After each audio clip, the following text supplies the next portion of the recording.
بسم اللہ الرحمن الرحیم الحمد للہ علی نعمہ الظاہرۃ والباطنۃ قدیما وحدیثا والصلاة والسلام علی نبیہ ورسولہ محمد وآلہ وصحبہ الذین صاروا فی نصرۃ دینہ سیرا حثیثا وعلی اتباعہم الذین ورثوا علمہم والعلماء ورثۃ الانبیاء اکرم بہم وارثا وموروثا وبعد. وعن علی رضی اللہ عنہ فی صفت وضوء النبی صلی اللہ علیہ وسلم قال ومسح براسه واحدة اخرجه ابو داود والنسائی والترمذی باسناد صحیح بل قال الترمذی انه اصح شیء فی الباب. اگر ہم قرآن مجید اور حدیث کو پڑھیں اور اس میں غور کریں تو ہمیں ایک بات پتہ چلے گی کہ اللہ تبارک و تعالیٰ نے کوئی بھی ایک مسئلہ ایک ہی جگہ ترتیب سے نہیں بیان کیا، نہ اللہ کے رسول صلی اللہ علیہ وسلم نے اور نہ اللہ تعالیٰ نے. آپ مثال کے طور پر توحید کا مسئلہ ہے، یا توحید ایک ٹاپک ہے، یا رسالت ایک ٹاپک ہے، یا حلال اور حرام کے مسائل ہیں، تو ایسا نہیں اللہ نے کیا کہ قرآن مجید میں ایک ہی جگہ توحید کے سارے مسائل بیان کر دیے، ایک آیت میں بیان کر دیے. اور ایسا بھی نہیں کیا گیا کہ ان سب کو اکٹھا کر دیا گیا ہو، ایک آیت بنا دیا گیا ہو، الگ الگ ہے. اور اسی طرح رسالت کے مسائل ہیں کہ ایسا نہیں ہے کہ رسالت کے جتنے مسائل ہیں یا جتنی آیات ہیں یا جتنی احکام وغیرہ ہے وہ سارے اللہ تعالیٰ نے ترتیب کے ساتھ ایک ہی جگہ بیان کر کیے ہوں، ایسا نہیں ہے. یہی حال باقی چیزوں کا ہے، حلال حرام ہے یا اخلاقیات ہے، یہ اس طرح کی چیزیں ہیں. اسی طرح رسول اللہ صلی اللہ علیہ وسلم کی جو احادیث ہیں وہ بھی کسی مسئلے میں ایک حدیث ساری چیزوں کو کور نہیں کرتی ہے. اس میں بڑی حکمتیں ہیں اور بڑے اس کے اندر یعنی لطافت بھی ہے کہ مثال کے طور پر نماز کا مسئلہ ہے تو نماز ایسا نہیں ہے کہ وہ ایک ہی حدیث میں بھی ساری نماز جو ہے یا نماز کے سارے مسائل ایک ہی جگہ بیان کر دیے، ایسا نہیں ہے. اور محدثین نے بھی ایسا نہیں کیا کہ ساری احادیث کو کمبائن کر کے جمع کر کے یعنی ایک ہی جگہ ایک ہی حدیث بنا کر تو اس کو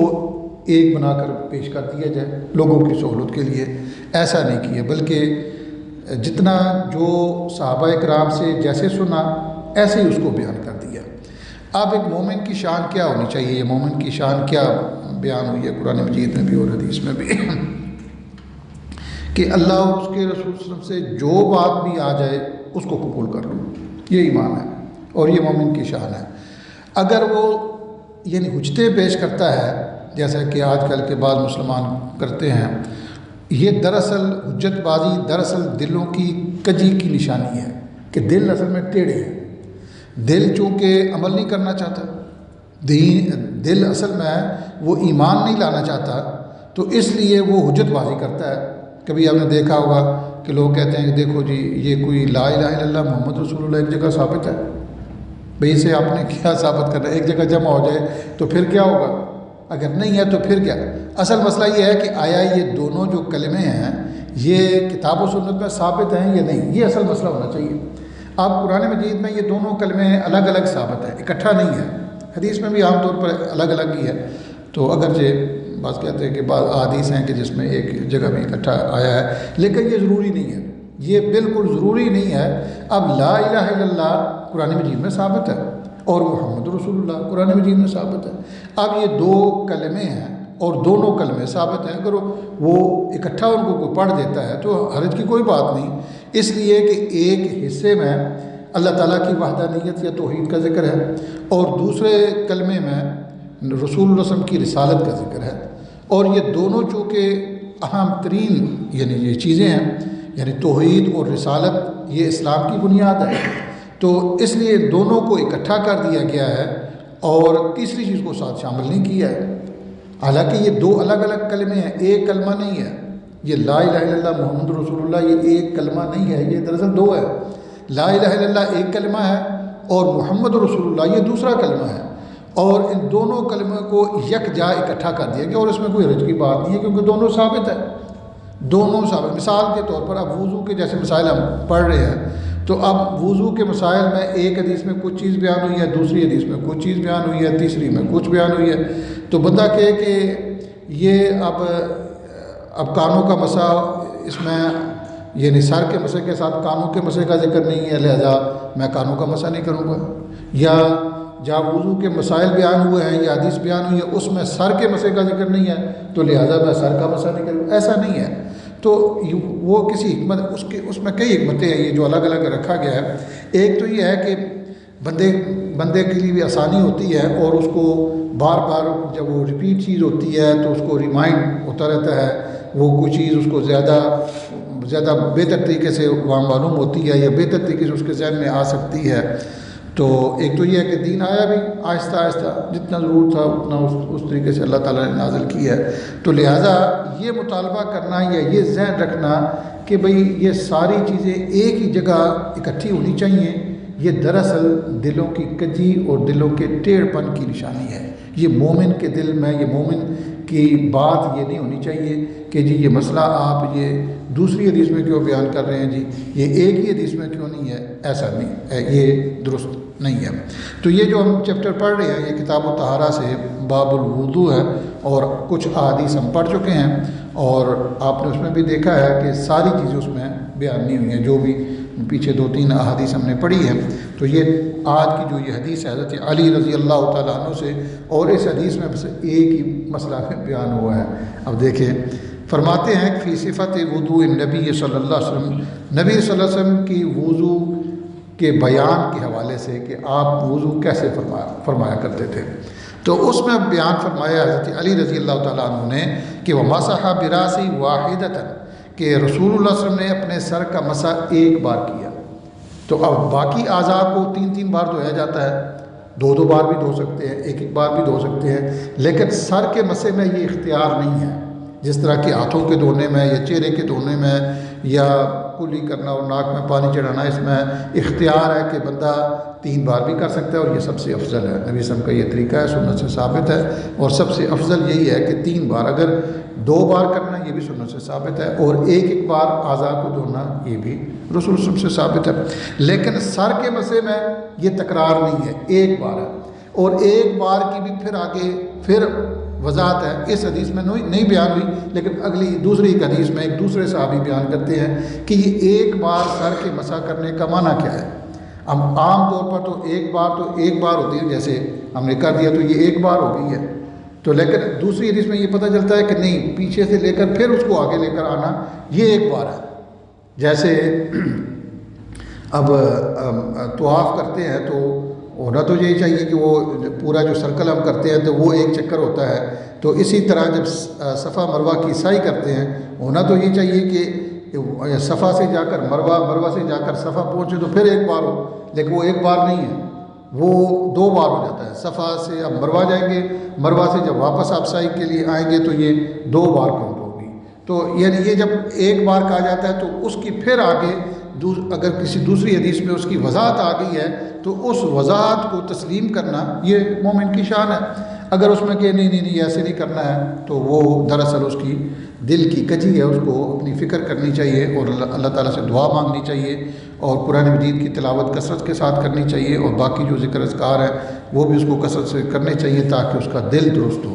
دل جب تک درست نہیں ہوتا تو کوئی مسئلہ ٹھیک نہیں ہو سکتا، نہ دنیا کا مسئلہ ٹھیک ہو سکتا ہے نہ دین کا کوئی مسئلہ ٹھیک ہو سکتا ہے۔ تو دل سب سے امپورٹنٹ ہے، اور دل ہی دراصل وہ باقی ساری چیزوں کا اظہار کر رہا ہوتا ہے۔ زبان ہے تو وہ بھی دل کا اظہار کر رہی ہوتی ہے، آنکھیں ہیں یا اعضاء باقی ہیں یا بندے کا رہن سہن ہے، بندے کی گفتگو ہے، بندے کا دینی عمل ہے، کوئی بھی، تو دراصل وہ جو کچھ دل میں ہوتا ہے وہی اس کا اظہار ہو رہا ہے۔ تو بہرحال انہوں نے کہا کہ رسول اللہ صلی اللہ علیہ وسلم نے 1 بار سر کا مسح کیا۔ یہ حدیث ابو داؤد، نسائی، ترمذی میں آئی ہے اور بے اسناد صحیح سند کے ساتھ، بلکہ امام ترمذی نے تو یہ الفاظ کہے ہیں کہ انہ اصح شیء فی الباب، اس بارے میں یہ سب سے صحیح ترین ہے، سند کے اعتبار سے صحیح ترین یہ حدیث ہے۔ تو یہ اگلی حدیث ہے حضرت عبداللہ بن زید بن عاصم سے، ان عبداللہ بن زید بن عاصم رضی اللہ عنہما فی صفت الوضوء قال، ومسح رسول اللہ صلی اللہ علیہ وسلم براسہ فاقبل بیدیہ وادبر متفق علیہ۔ اب یہ صحابی بھی دوسرے ہیں اور سر کے مسح کی کیفیت مختلف بیان کر رہے ہیں، جیسا کہ حضرت علی رضی اللہ تعالیٰ نے جو بیان کیا اس سے بظاہر مختلف لگتا ہے، حالانکہ مختلف نہیں ہے لیکن بظاہر، کیونکہ اس میں یہ ہے کہ ایک بار سر کا مسح کیا۔ اب یہ جو حضرت عبداللہ بن زید بن عاصم رضی اللہ تعالیٰ عنہ کی حدیث ہے جو انہوں نے بیان کی وضو کے بیان میں، یہ وضو کی کیفیت کے حوالے سے کہ وضو کیسے کیا جائے یا رسول اللہ صلی اللہ علیہ وسلم کیسے کیا کرتے تھے، تو انہوں نے فرمایا کہ وہ مسح رسول اللہ صلی اللہ علیہ وسلم، کہ رسول اللہ صلی اللہ علیہ وسلم نے مسح کیا براسہ ہی اپنے سر کا، کیسے کیا؟ فاقبل بیدیہ، آپ اپنے ہاتھوں کو یہاں اپنے اس کو رکھا تو پھر اس کو پیچھے لے گئے، وادبر، یعنی فاقبل بیدیہ وادبر، یہاں سے پیچھے، اور پھر دوسری حدیث میں ہے کہ یعنی آگے پیچھے سے پھر آگے لے کر آنا۔ یہ حدیث بخاری مسلم کی ہے، اور اسی بخاری مسلم کی الفاظ ہیں کہ بدأ بمقدم رأسہ، یہ مزید، یعنی اب دیکھیں نا کہ مزید الفاظ وہ کلیئر کر رہے ہیں، ایک ہی مسئلے کے لیے جو مختلف جو صحابہ کرام یعنی بیان کرتے ہیں، تو ایک حدیث دوسری حدیث کی تشریح کر رہی ہوتی ہے یا اس کو زیادہ کلیئر کر رہی ہوتی ہے، تو اس لیے ساری احادیث کو ملا کر پھر اکٹھا کر کے پھر اس پر کوئی فیصلہ کرنا چاہیے، اور جو حدیث جس مسئلے میں ثابت شدہ ہے، صحیح ہے، اس کو قبول کر لینا چاہیے، یہ مومن کی شان ہے۔ اس میں کیا ہے، یہ بخاری مسلم کی ایک دوسری حدیث میں یہ الفاظ ہے کہ بدأ، رسول اللہ صلی اللہ علیہ وسلم نے شروع کیا، ابتدا کی، بے مقدم راسہ ہی، اپنے سر کے سامنے سے، مقدم یعنی سامنا، حتی ذہب بہما الی قفاہ، یہاں تک کہ نبی علیہ الصلوۃ والسلام اپنے دونوں ہاتھوں کو اپنی اس گدی تک لے گئے، جہاں بالوں کا اینڈ ہوتا ہے اور یہ گردن شروع ہوتی ہے، تو یہاں تک اس کو کفا کہتے ہیں، تو کفا یعنی گدی تک لے گئے، پیچھے جہاں سے بال ختم ہوتے ہیں۔ ثم ردہما، پھر آپ نے ان دونوں کو لٹا دیا، الی المکان الذی بدأ منہ، اس جگہ پر جہاں سے آپ نے شروع کیا تھا، تو شروع یہاں سے کیا اور پھر وہ پیچھے لے گئے اور پھر یہاں سے پھر آگے لے آئے۔ تو یہ ہے جو اللہ تعالیٰ نے فرمایا کہ وَامْسَحُوا بِرُؤُوسِكُمْ، قرآن مجید میں ہے کہ سر کا مسح کرو۔ اللہ نے یہ نہیں بتایا کہ کیسے کرو، جی یہاں سے کرو، یہاں سے کرو، کس طرح ایک ہاتھ سے کرو، دونوں ہاتھوں سے کرو، یہ کوئی نہیں بتایا، کتنی بار کرو یہ بھی کوئی نہیں بتایا۔ تو یہ تفصیل کس نے بتائی ہے؟ رسول اللہ صلی اللہ علیہ وسلم نے۔ تو اس سے یہ پتہ چلتا ہے کہ یہ دونوں چیزوں کو ملا کر رکھا جائے گا تو پھر ہمیں دین سمجھ آئے گا، قرآن مجید اور احادیث، اور پھر قرآن مجید کی بھی ساری آیات اس موضوع پر، اور اس طرح احادیث بھی ساری جو جتنی بھی احادیث ہیں اس موضوع پر یا اس مسئلے پر، تو ساری کو اکٹھا کر کے پھر فیصلہ کیا جائے گا۔ اب اس میں ایک اور مسئلہ سمجھنے والا ہے کہ بعض لوگ جو ہے یہ سمجھتے ہیں کہ سر کا چوتھا حصہ جو ہے نا وہ مسح کر لو تو کافی ہے۔ بعض لوگ آپ نے دیکھا ہوگا کہ یہاں کرتے ہیں، بس آپ نے بہت سارے شاید لوگ آپ نے دیکھے ہوں کہ یہاں مسح کرتے ہیں اور یہ سمجھتے ہیں کہ سر کا مسح ہو گیا ہے، یہ درست نہیں ہے، ٹھیک ہے نا۔ یہ کیونکہ حدیث میں یا قرآن مجید میں پورے سر کا مسح ہے، پورے سر کا، اور اس کا طریقہ بھی بیان ہوا ہے کہ یہاں سے شروع کرنا ہے آگے سے اور پھر پیچھے لے جانا ہے اور پیچھے سے پھر آگے لے کر آنا ہے، یہ سر کے مسح کا طریقہ ہے۔ البتہ پگڑی باندھی ہو تو پگڑی کے اوپر سے کر سکتے ہیں، یہ جس طرح جرابوں کے اوپر آپ مسح کرتے ہیں، پاؤں کو دھوتے نہیں، تو پوری پگڑی کے اوپر سے مسح کیا جا سکتا ہے۔ ایسا نہیں ہے کہ کچھ لوگ پگڑی پہنے ہوتے ہیں اور وہ نیچے سے ایسے کر کے تو پھر اوپر سے کرتے ہیں، یہ سنت سے ثابت نہیں ہے، یہ سنت طریقہ نہیں ہے۔ اور کچھ لوگ یعنی کچھ لوگوں کی یہ فقہ ہے، وہ یہ کہتی ہے کہ بس صرف سر کے چوتھے حصے کا مسح کر لو تو یہ کافی ہے۔ یہ حدیث سے ثابت یا نبی علیہ الصلوۃ والسلام سے یہ ثابت نہیں ہے، اور نہ ہی صحابہ کرام سے یہ چیز ثابت ہے۔ ثابت کیا ہے کہ پورے سر کا مسح کرنا ہے۔ اب اگلی حدیث ہے، وہ دیکھیں کہ ایک ایک حدیث میں تھوڑی تھوڑی چیزیں بیان ہو رہی ہیں۔ ایک تو یہ حدیث یعنی یاد کرنا اور اس کو سمجھنا یہ آسان ہو جاتا ہے، اور بھی اس کے اندر کئی حکمتیں ہیں۔ یہ اگلی حدیث حضرت عبداللہ بن عمر عن عبداللہ بن عمر رضی اللہ عنہما فی صفت الوضوء قال ثم مسح براسه وادخل اصبعيه